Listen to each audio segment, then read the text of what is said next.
പ്രസ്ഥാനത്തിന് വനിതാ ലീഗ് എന്ന പോഷക സംഘടനയെ ഉണ്ടാക്കി കൊടുത്ത് ശൂന്യതയിൽ നിന്ന് വളർത്തി വലുതാക്കിയൊരു സംഘടനയ്ക്ക് വേണ്ടി ഞാൻ സംസാരിക്കുന്നത്. എൻ്റെ വനിതാ ലീഗ് അണികളെ അവരുടെ വേദന പൊതുസമൂഹവുമായി പങ്കുവച്ചിട്ടില്ലെങ്കിൽ അത് ഞാൻ എൻ്റെ വിശ്വാസപ്രകാരം എന്നെ സ്ഥാനത്തിരുത്തിയവർക്ക് അവിടെ ചെയ്യുന്ന ഒരു അനീതിയാണ്.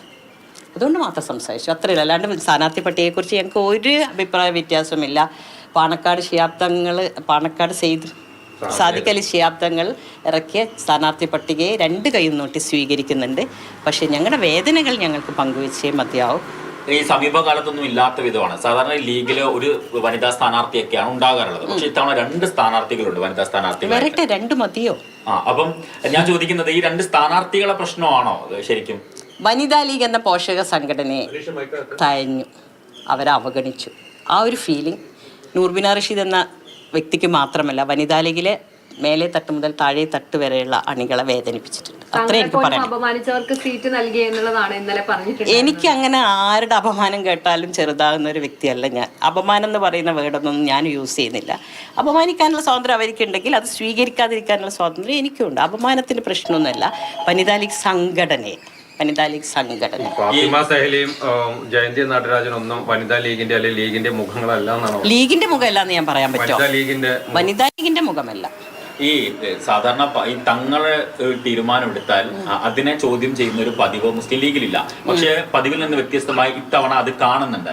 അപ്പം എന്തുകൊണ്ടാണ് അങ്ങനെ ഈ തങ്ങളുടെ ഒരു തീരുമാനത്തിനെതിരെ ചോദ്യം ചെയ്യുന്നത്? അല്ല, നിങ്ങൾക്കൊക്കെ കണ്ടറിയുന്നതല്ലേ, തങ്ങളെ പരസ്യമായി പ്രസ് മീറ്റ് നടത്തി പരസ്യമായി തങ്ങളെ അധിക്ഷേപിച്ച ഒരു കീഴ്വഴക്കം നമ്മുടെ മുന്നിൽ എല്ലായിടത്തും ഉണ്ടല്ലോ.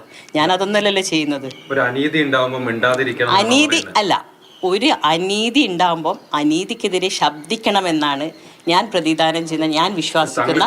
ഫാത്തിമ സഹലി അടക്കമുള്ളവർ അന്ന് വിമർശനം ഉന്നയിച്ചത് നിങ്ങൾ ആ സബ്ജക്റ്റ് അല്ല, അത് എൻ്റെ നേതൃത്വത്തിനും അറിയാം. നിങ്ങൾ ഇവിടെ പ്രശ്നം ഇലക്ഷന്റെ സ്ഥാനാർത്ഥിത്വമാണ്. അല്ല, ഇപ്പൊ ഈ തങ്ങളെ ഇത്രയും പരസ്യമായി അവഹേളിച്ച ആളുകൾക്കൊക്കെ സ്ഥാനം കൊടുക്കുന്നു എന്നുള്ള ഒരു ആക്ഷേപം ഉണ്ടല്ലോ. കാരണം വെച്ചാൽ അവര് കോർപ്പറേഷനിലേക്ക് മത്സരിക്കുന്നു, അതുപോലെ തന്നെ പിന്നീട് ഇപ്പോൾ നിയമസഭയിലേക്ക് മത്സരിക്കുന്നു, അത് സീറ്റ് കൊടുക്കുന്നു. അപ്പൊ ഇതിങ്ങനെ പരസ്യമായി പ്രതികരിച്ച ഒരു അച്ചടക്ക ലംഘനം ഒന്നും ഒരു വിഷയമല്ല എന്നൊരു സൂചന അതിലുണ്ടോ? ഞാൻ ചോദിക്കുന്നത്, വനിതാ ലീഗ് എൻ്റെ സംഘടന എന്ന് പറയുന്നത് വനിതാ ലീഗ് എന്ന പോഷക സംഘടനയാണ്.